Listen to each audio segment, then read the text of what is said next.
Aloha and welcome back to the SUP FM podcast. My name's Simon Hutchinson, and in this episode I chat with Lucy Donoughue, a journalist and a podcaster from Happiful Magazine. But before we get to that, this episode is brought to you in association with Starboard. Starboard has a long history in board design, with Svein Rasmussen entering the windsurfing market with innovative designs way back in 1994 and quickly building the brand and becoming the market leader within 10 years. Starboard quickly saw the huge potential of stand-up paddling, and while focusing on reducing their environmental impact, have continuously worked to produce the best boards and the best paddles for paddlers like SUP Connect's Man and Woman of the Year Michael Booth and Fiona Wilde, and also for weekend warriors like me. And you can find out more about Starboard through their website, which is linked to in the show notes. Before we get to the episode, I'd just like to say a quick word about your support for the podcast, and to really say a huge thank you for downloading this and any other episodes. The number of people listening has really exploded this season, so by listening to this, you're giving us your huge support and trust, so I really appreciate you doing that. We've also been really lucky to get lots of love on social media, and if you haven't discovered us on Instagram or Facebook, then please look us up, and we appreciate any shares you can give. And then last but not least, thank you to those who have bought our online SUP safety course, and if you've signed up to support us on our Patreon site, we are very, very grateful. We're not a corporate and we do appreciate any help you can give us. You may not be aware of a couple of free extras that we offer to give you some added value in addition to our episodes. We often see people asking about what technology they should use, and we've produced a free app guide download featuring the apps we use when we're on the water or when we're planning. And in this guide, we cover tracker and safety apps, weather apps, and even an app that allows you to see the vessels which are out there with you on the water, which, if I'm honest, is a bit of a time waster, but it's really quite compulsive. And just in case you're wondering, no, we don't get any commission from recommending them. We just use them. And if you want to get that guide for free, then go onto the supfmpodcast.com website, enter your email, and we'll send it right out to you. The other thing we've got available for free is our curated packs of episodes covering key topics. And we've pulled together a pack of episodes for beginners, a pack for new tourers and explorers, a pack of our most popular and downloaded episodes, and some others. And over the next few weeks, we're going to share those packs in the show notes. And if you scroll down through the show notes of this episode, you'll see a link to our Paddleboard 101 pack with everything you need to know as a new paddler. And that pack includes 3 episodes about how to choose your paddleboard. Yeah, it's a really popular topic. And there's also one in there about how to start SUP surfing. So check that all out in the show notes. So over to today's episode, and this week we feature Lucy Donoughue, who is a journalist for Happiful Magazine and the host of the Happiful podcast. Happiful is a magazine focusing on mental health, and what made me want to chat with Lucy was her rather lovely article about her experiences with stand-up paddleboarding. We're not just about world champions on this podcast, and I was very keen to get to chat with someone who's recently started their paddleboard journey. And Lucy is still in that first steep learning curve, but with the support of her instructor, Rachel Bamborough of SUP4 Coach, she's embracing that learning process and has some really interesting insights from her own experience, which she shares in our chat. And if you do want a great read, her article is linked to in the show notes. And as she says, it's really important to appreciate that falling isn't failing. Hi Lucy, welcome to SUP FM. Thank you so much for having me. I've been listening to your podcast and I love it. And just before we came on, I was telling you how much it constantly makes me want to go out and be on the water. So it's lovely to be invited on. Thank you. Oh, well, it's an absolute pleasure. And I'm glad that it's had that effect on you and hopefully have that effect on more of our listeners. So I'm really excited to have you on. And the reason for inviting you is because you very beautifully connect up a couple of themes that run throughout many of our episodes, which is people who are starting their SUP experience and is SUP as therapy, and particularly mental health therapy. And I read your article in Happiful, which is called Falling Isn't Failing, How I Found Wellness on the Water, about your experience about learning SUP. And I had to speak to you. But before we get to your article and your experience, could you just tell us a little bit about Happiful and what led you to start writing for them, and also your very excellent podcast? Thank you. That's really lovely. Well, I've been at Happiful now for, I think it's just over 3 years. And prior to Happiful, I actually worked in corporate communications and PR for quite a long time. And I live with OCD and obsessive compulsive disorder, but it had been something that I hadn't really shared with very many people. And working in quite a pressurized environment could make it particularly stressful. And with OCD, it can be very secretive. So the outside kind of iterations of it, people wouldn't see, but it would be something that I would come home and I would be checking and having concerns. So I got quite poorly and I made a decision to stop working in the centre of London and stop my job to look for another one. And I came across Happiful Magazine in Waitrose, actually, when I was doing some shopping. And it was only 3 or 4 issues old. And I just thought it was great. I thought it was exactly what we needed. Some really good inspirational articles, community feel, and a real rejection of stuff like diet culture and, all those horrible things. So I went on their website and had a look, and they were looking for someone to work on content. I didn't really think I fit the bill because of what I'd done before, but I had a glass of wine and I wrote an application.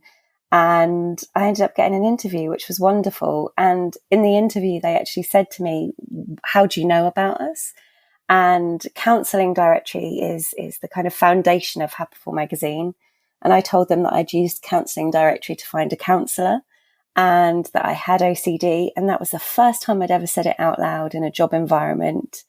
And we had a conversation about it. And it was almost as if it was a positive. Well, it was a positive because they're a mental health company and I got the job and that's how it started. So Happiful they really do practice what they publish. And after working in corporate communications for many years, I think it's wonderful to find a small company who really are dedicated to that mission and everyone in that company feels the same way.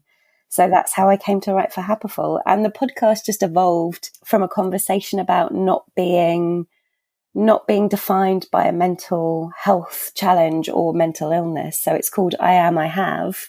And the idea is that people talk about things that make them passionate or put a fire in their belly. And they also talk about a mental illness within that context. So it doesn't define them, but it is part of their life experience. And I highly recommend the podcast.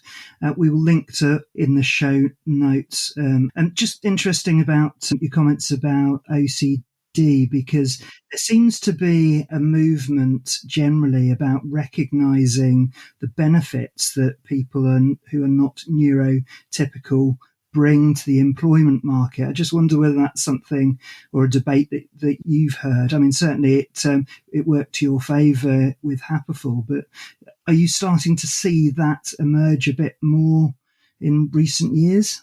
Absolutely. I think it's a conversation that still needs to be played out in terms of what it means to have a disorder and what that means in the workplace and what that means for individuals, because I think we tend to think that everybody who has that disorder would have the same type of traits. So I think a kind of individual approach to what works for people in the workplace. But I mean, certainly from my own experience as someone with OCD, I can be quite focused. So when I focus on something, I can absolutely carry it through to its full extent. And I have other traits that are more positive when I'm in a good frame of mind that I think come as part of the obsessive compulsive disorder. I think I'm certainly very aware of my environment, aware of how other people are feeling. And that can, in its worst sense, be hypervigilance, which can be really damaging. But also it means that sometimes I might spot something that someone else might not. So I think being able to have a conversation about the positives, and don't get me wrong, not all mental challenges and mental illnesses come with that. And everything is on a spectrum, but being able to have open conversations about what that means for you, the kind of negative end, but also what that means for you at the positive end is a really interesting one to have if employers are welcoming that. Mm-hmm. Yeah. So moving back to the article, it read as a bit of a love letter to stand-up paddleboarding. Because it seems that SUP has really helped you through some challenges. And I think whether people use it consciously or unconsciously for that, it is quite a common experience and one that we've talked about on the show previously. And probably one reason why it's been so popular recently. Yeah, it was a complete love letter to stand-up paddleboarding because I think it's beautiful. I had some really amazing experiences I have had and I continue to have, but not in the kind of traditional way of succeeding at something or finding something that's perfect for you. You know, I'm very imperfect at SUP, but it's just a very beautiful way of experiencing the water. And I live by the Thames in Hampton Court. And I see the world in a different way when I'm on the board and trying to navigate along the river. But it was something that I started earlier on this year. I'd wanted to do it for a while, but I was waiting until I was ready. And by that, I mean, I was waiting until I thought I looked like the kind of person who could put on a wetsuit and SUP. And since starting SUP and meeting so many people listening to your podcast, you know, Instagram, there's so many different people on Instagram that love paddleboarding. I've realized that that's just a complete myth and something that was in my head. But going through menopause at an earlier stage is what happened for me. And I was experiencing a lot of joint ache and that was tough, but I felt like I needed to do something joyful, and stand-up paddleboarding was what I really wanted to do. So I gave it a go and I've not looked back. Brilliant. Well, I'd like to go into all of that in a bit more detail, including the learning experience, because the falling in thing is a big thing. But in your article, you talk about having a real connection with the water from being a child, and obviously a lot of us are quite similar, but you referred to it there that you felt self-conscious about getting into the water, and I know that's quite a common experience, particularly for women. And as you say, there are lots of role models to encourage more women to do that, and actually the sport probably sees more female activity in it than male at the moment. So could you just tell us a bit about the self-image aspect and also your water background and your sporting background? I think from a really early age, there was something about being by the water that just made me very calm. And it's interesting, when I had a name for some of the mental health challenges I had of obsessive compulsive disorder, that the one time I feel very calm is around water. And, you know, it started when I was about 9 and we went to Cornwall, and I remember just sitting for hours and looking at the sea and just thinking how beautiful it was. And as I said in the article, every kind of stretch of water does that for me. It's just something meditative about being by the water. And that continued throughout my teenage years, and we'd go down to Cornwall quite regularly, and is it called belly boarding? Have I got that right? I don't know, that's what I used to call it, belly boarding. I would do that, and there's pictures of me kind of coming out the sea looking very, very happy. But as I got a bit older, I started to want to cover up because I didn't look the way I thought I should. And I would still go swimming, but I wouldn't do anything that was too kind of exposed. I tried diving probably about 10 years ago, but there was something about that not being in England, not being around people I knew, I guess. I thought I could get away with it. You know, and when I was growing up, there weren't conversations that there are now about body acceptance or body neutrality. And I just felt my body didn't really fit the type that you should be if you want to do those things. But then, you know, I guess I realised with being told that I was perimenopausal and my body changing. So I put on a lot of weight, which is absolutely normal. And I was getting a lot of joint pain and things weren't going to get better immediately. And I just kind of felt, if I don't do this now, I won't do it. And also I work for a company where we talk about body neutrality and we talk about, you know, there is no such thing as a perfect body. There is no such thing as a perfect state. I kind of felt a bit like a imposter that I was talking about these things and writing about these things and hearing from some phenomenal speakers on these subjects. And I really agree with them. And yet I couldn't apply it to myself.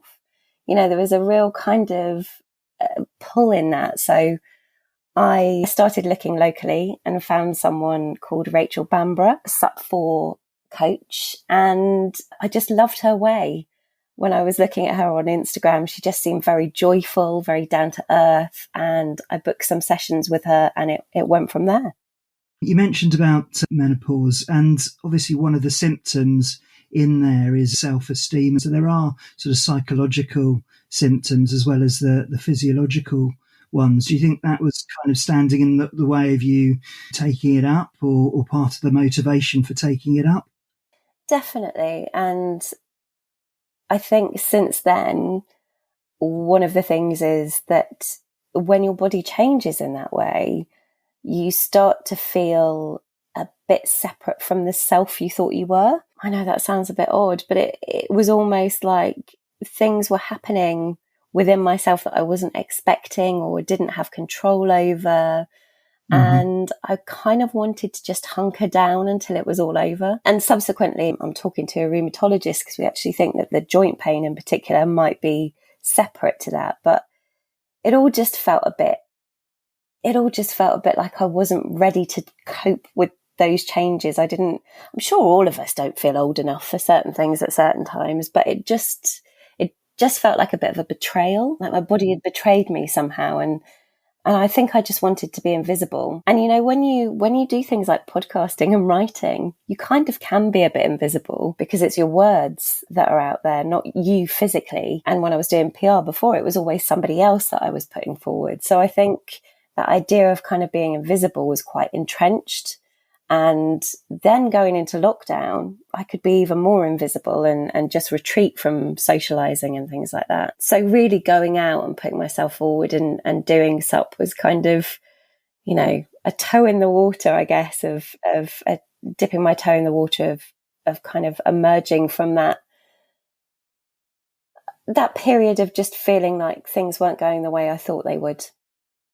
Yeah, I think, you know, for me, so obviously paddleboarding is quite a new sport, and albeit the fact that I first stood on a paddleboard about 9-10 years ago, doing a new activity and being slightly older than all the sports that I've kind of done since I was a kid, it does give you a whole different perspective, and it kind of becomes a bit of a metaphor, and you kind of remind yourself about the process of learning and how you sort of manage it. So it's quite an experience, isn't it, when you're learning anything for the first time, because you've got to really be patient, not least with all the physical changes, but also mentally to be able to give yourself a bit of a break and forgive yourself if you fall off. And obviously that's the key headline, I guess, of the article. Could you just tell me a little bit about your first experience on the board?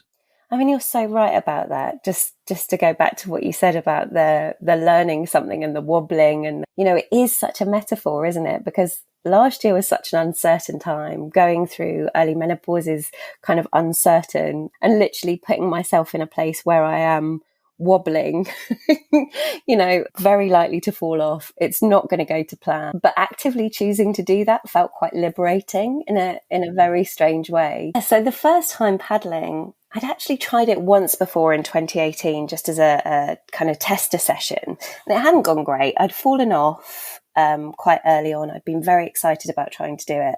And I think what happened was I wasn't expecting the water to be so cold. And I'd had a bit of a panic about it. when I'd fallen in. And that shocked me because I love being around water. I thought I would be very calm. So I didn't really try again then. But I kept on walking my dog along the river and seeing people doing it. And I just thought, I really do want to try this. And as I said, I came across Rachel and went and met her down in Kingston, and we had a conversation. She was great. And this is why I think it's so wonderful to have someone to teach you and give you that time to talk through all the different things about the river and the best way to approach the river and what to do if I fell off. And, you know, she really put me at ease. But also, as I said, she's a very down to earth, fun and gentle person. So we talked about taking it at my pace. And, you know, I told her that I had some joint aches and she was very receptive to that. So we just went out and we tried different things. And actually, the first time I got on the board, obviously on my knees, and we went across the river, I managed to collide with a bush on the other side. But before I'd done that, as I actually kind of moved away from the pontoon, this flock of geese just flew overhead as I was going across the Thames. And it was just the most beautiful kind of moment. It was really poignant. And then I crashed with the bush and had a ton of twigs kind of in my hair and on my board, and we laughed, and that kind of set the tone for everything. It's like, this isn't going to be perfect. I am going to mess up. I'm going to do silly things, but actually we can laugh together. And then the next time I went, I fell off the board getting on the board. So I hadn't actually gone anywhere, you know, and I've done all kinds of things, but having someone there to laugh with me and to make it all absolutely fine. You know, it's if you don't stand up, it's fine. If you do stand up, it's great. If you fall off, we'll practice self-rescue. And that was just the best thing I could have had. And, you know, this whole business about falling off, if, you know, you don't like falling in water, then you're probably picking the wrong sport. And a lot of people boast that they've been out and they haven't fallen in. And I think that's all part of the fun, because that lack of elegance, and, you know, you get the lack of elegance when you fall off in a comedy fashion. And then you're also climbing back on, because that's also not an elegant sort of situation.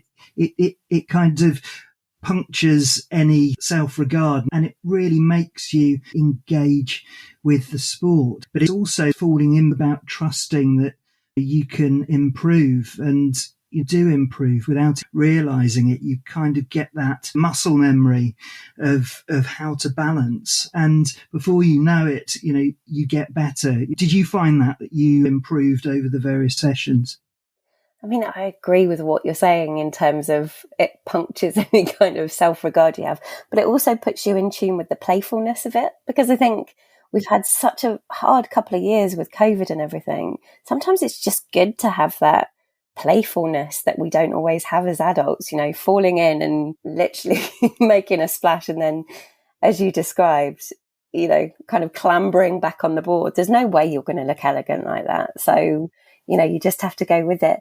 I have improved. I still struggle with self-rescue. That's something in terms of, you know, because I get pain and I'm not really as strong on my top half as I would like to be, and I would like to practice at being. But I think my mindset has improved. So if that happens, I have kind of coping mechanisms. You know, I know that I've got the board is on a leash and I can swim to the side of the river and just take a moment and then start again. So I think perhaps my physical ability hasn't got better, but my ability to navigate what I would have deemed to be the worst case scenario before I started has got better.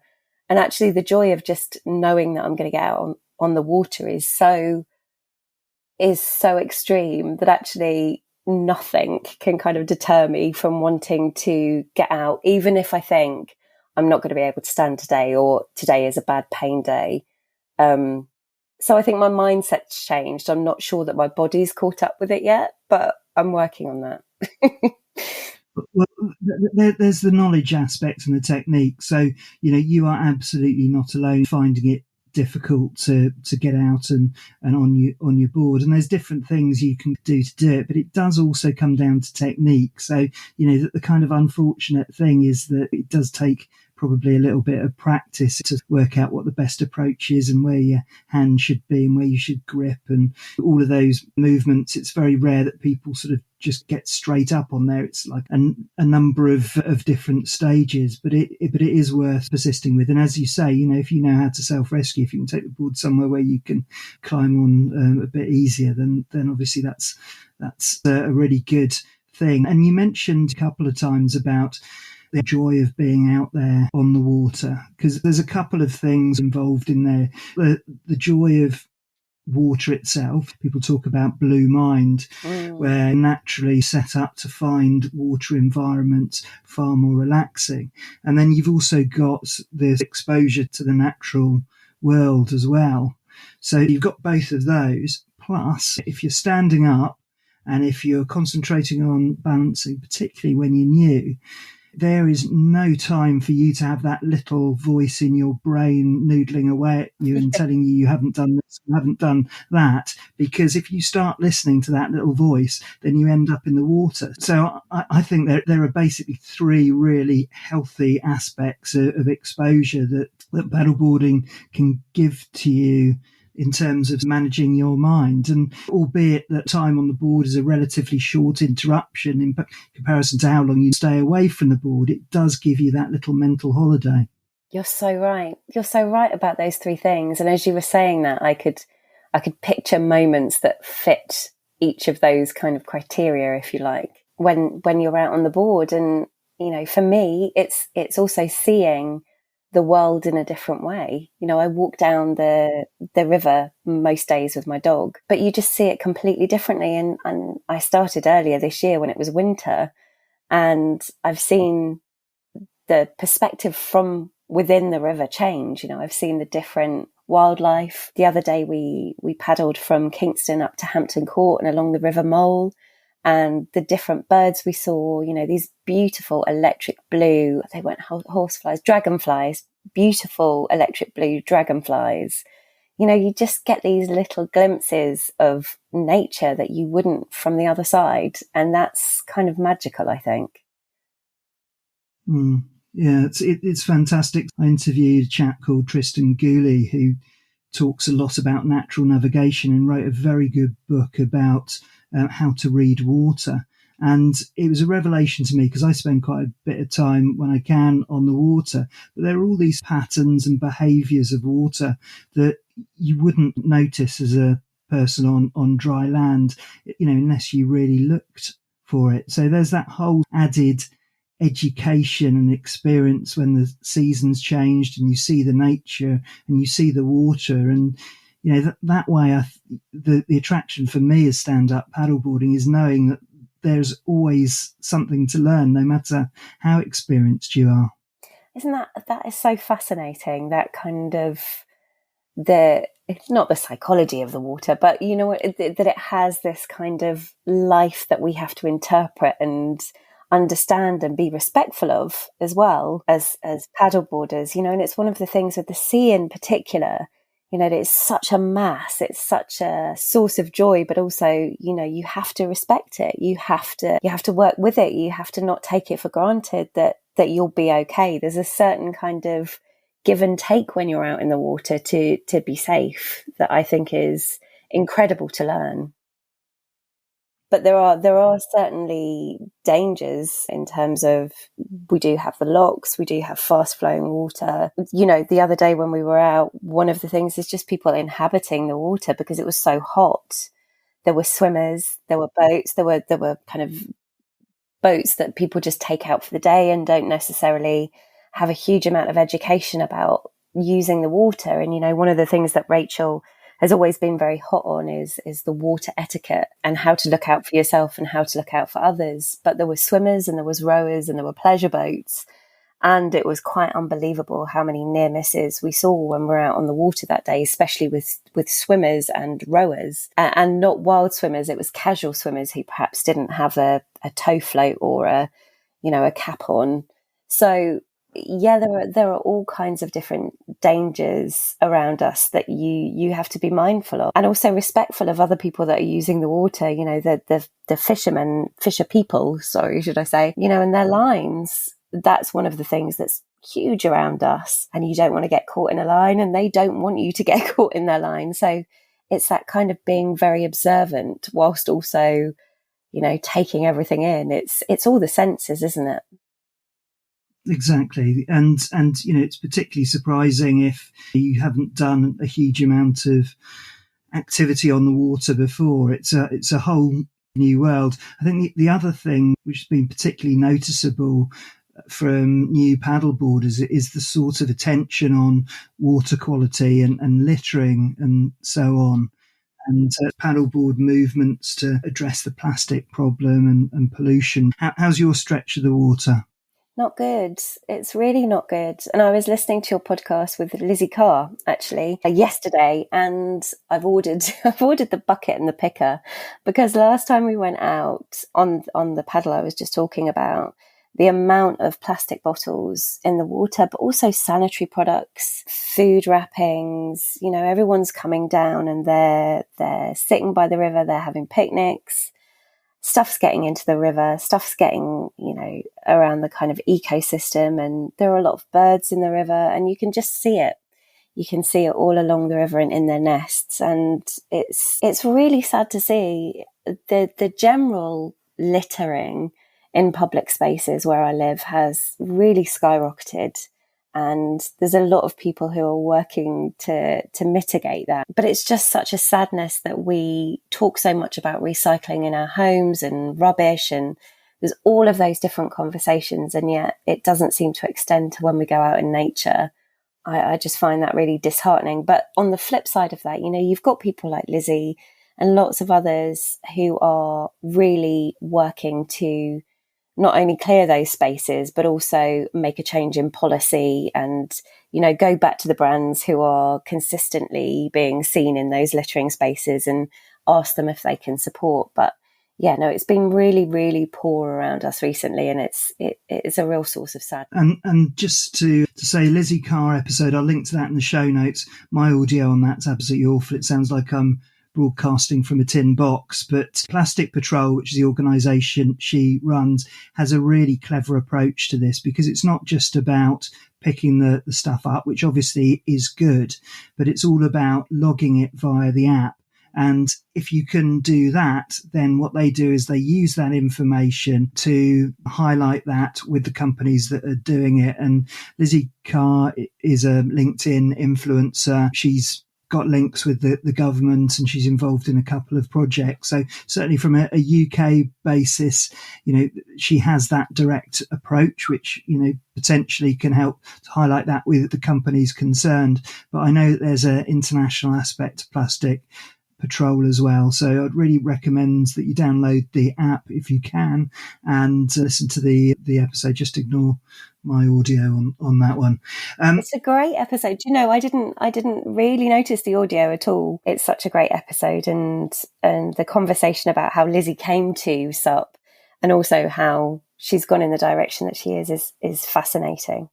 She's done some pretty gritty expeditions. So you also mentioned about open water swimming, and this has definitely been something that's skyrocketed alongside paddleboarding, and there have been lots of groups set up. And you mentioned that you had quite a lot of body pain, but cold water, obviously we know that it's got dangers to it, but it's had a real effect on you, hasn't it? It really has, and water generally. So I swim 3 times a week in the morning in a local before I start work, and it has a real impact on how I feel, how loose I feel, how well I feel. It really has helped. And I write for another magazine called The Court Circular, which is a community magazine in and around where I live. And we approached a lady who I was following again on Instagram, who swims every single day. And during the winter, she actually was breaking ice to swim. She's a very accomplished swimmer, and I was just fascinated. I got in contact with her and asked her if I could do an interview, and she invited me to go for a swim. And she is part of the Surrey Open Water Swimmers, which is a group. And again, a bit like Rachel, in terms of people coming into the water, there's a lot of conversations about how you do that safely, you know, how you do it in a way that means that you're respectful of the water and what it can be like, but you're also aware of everybody else that's in the water. And I went out with her the first time and she was just amazing. So we got in and she talked to me about breath and breathing as the kind of water got further and further up my body. And she told me I would get this kind of feeling of shock, but that it would only last for a small amount of time and to keep breathing. And then before I knew it, I was swimming and the feeling was incredible. You know, the river feels very different. It feels quite silky, which I'm sure is the silt and everything. But yeah, we swam and we have a swan near us called Sid. I believe it's because he can be a bit vicious. So Sid Vicious. So she was spotting him. So he wasn't coming too close. And yeah, it was just amazing. The feeling that I got when I got out, my skin was really tingling. You know, I felt really well. And she was saying to me that it was the exact same thing. She had a lot of joint pain and was taking a lot of pills for it. But now she swims in the river every single day, unless it's dangerous to do so. And her pain is really minimal. But also it does amazing things for her mood. She said her partner knows if she hasn't been for a swim and says to her, I think you should go for a swim. You know, and if you follow her name is Juliet Turnbull. She's on Instagram. You can just see how joyful it is for her. You know, she absolutely loves it.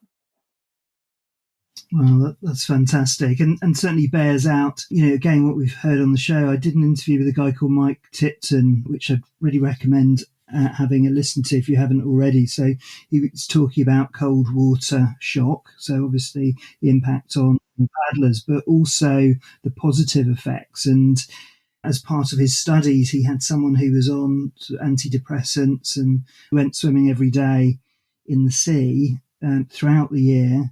And in the end, you know, obviously with doctor support and approval, is up coming off her antidepressants. Now, that's just one situation, not something that we would recommend, but those endorphins, either from swimming or the cold water, really have a massive effect on the body. And I did it throughout the winter. And the only day that I didn't do it was when the ice got about 2 inches thick. So I couldn't sort of break it through.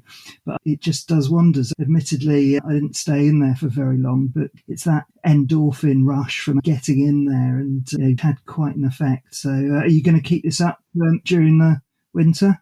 I don't know. I'd like to, definitely, but I'd love to know how you cope with that when you first get in. Do you do a lot of breathing or you just get in and deal with it? Well, you take a deep breath and then you just go in. You go in gradually, and it's incredible how the body adjusts to it. I think if it's very cold, you've got to be careful about swimming because there are some physiological effects that can happen, you know, if you do stay in any length of time. But it's worth having a listen to the Mike Tipton episode, and cold water shock, which we talk about quite a bit, is still an issue in the summer as well as the winter, particularly on inland water. So particularly lakes up in Scotland, there's been a bit of an unfortunate thing happening on Loch Lomond near Glasgow over the last few days. So certainly something people should educate themselves in, but there are positives as well as negatives. I saw that the RNLI were doing a fantastic campaign around that, as well as to talking about floating to save yourself when those kind of things happen. And there's some great videos out there explaining cold shock, and I'm sure you've talked about that in some depth. But there are great videos out there that I certainly watched, and it helped me get a better understanding of probably what happened to me the first time I tried SUP and fell off and panicked, because it really did play with my confidence, because I didn't think that I would get panicked about being in the water. And when I understood the physiological response to it, you can start to think about, what can I do to make myself safe, or what can I do to respond in that moment? And I think having a bit of understanding of that is really helpful before you put yourself in that situation. And certainly I didn't before.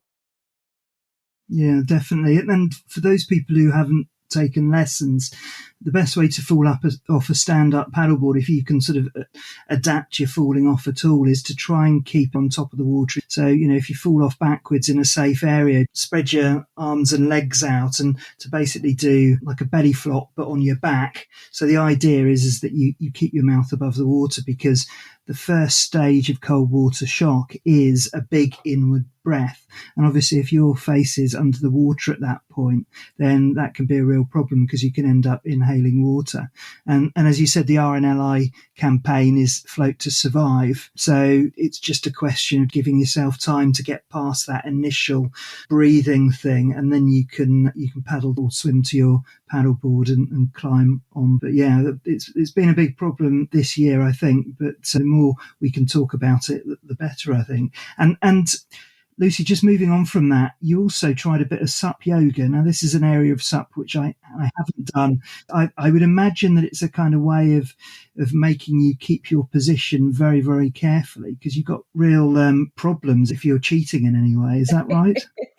Well, it's interesting because where I went was Elmbridge Canoe Club. Do it on a Sunday, and you paddle over to a pontoon and you hook your leash over. So your board is fairly, well, it's in one position, but it doesn't mean that it doesn't stray from that position. And it is very much about core strength and breathing. Unfortunately, I wasn't able to do quite a lot of the positions because I wasn't able to move and stand. But, it's beautiful. Again, you're on the water and you are focusing on your body and the movement. And the day that I did it, actually, there were some swans on the pontoon behind the lady who was showing us the poses, and they were stretching and moving along with us, they were so inquisitive. And I'm kind of beaming while I'm talking about it because it was really beautiful. I was terrible at it. My board was slapping in the water.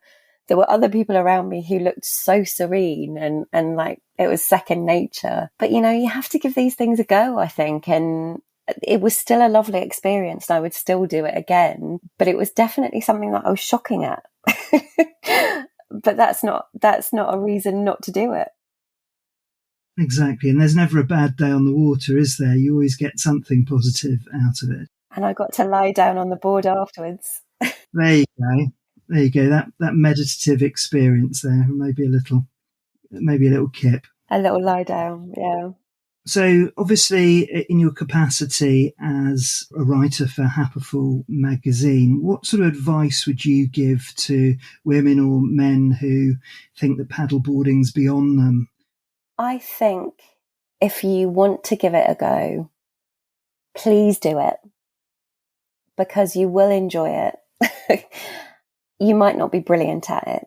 Find somebody who you can go out with, who can adapt their teaching style or adapt the way they work with you to you. Because I think one of the best things you can do is go out with someone you trust in the first instance. Get the basics and feel supported. And I know there's a cost attached to that, but I think in the long term, it will stand you in good stead to have someone who is working with you in the shape and the space you're in at the moment, because not everybody's the same, and as Rachel said, everybody learns in a different way and everybody will experience the water in a different way. Everyone brings something different to the board. People are doing it for different reasons, or, it might just be a fun day out for someone. For me, it was something I really wanted to do and I needed to do. So try and find someone who will work with you and listen to you and teach you the basics. And the other thing is, listen to podcasts like this. Look at people on Instagram. I follow some really inspirational people like Joe Molsey, who did that fantastic film Brave, and another lady called the Plus Size Paddler, who talks about, ways that she self-rescues and, the kit she wears and the paddle she goes on. So just follow people, listen to stuff, get excited about it. And, there never is a perfect moment to do something. We've only got this moment. And I think that's become really clear over COVID. So if you wait for the perfect moment, it may never come. So do it now. Absolutely. Couldn't agree with you more. Lucy, thanks ever so much for coming on and chatting. And we'll link to your article and to the podcast in our show notes. But how can people connect with you and find out more about you? Oh, thank you for having me. Honestly, it's been lovely.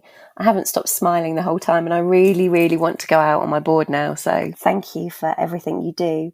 So I work for Happiful Magazine. It's happiful.com. You can also download the free Happiful app where you can read all the articles. And also, if you are looking for mental health support, you'll be able to find peer support groups on there, as well as counsellors and life coaches. So do download that. It's free. The podcast is I Am, I Have. We've got 5 seasons on a little break at the moment, but it will be back later on this year.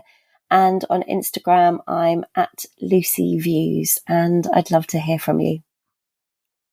Brilliant. Thanks so much, Lucy, and look forward to seeing you on the water at some point. Oh, that would be lovely. Thank you.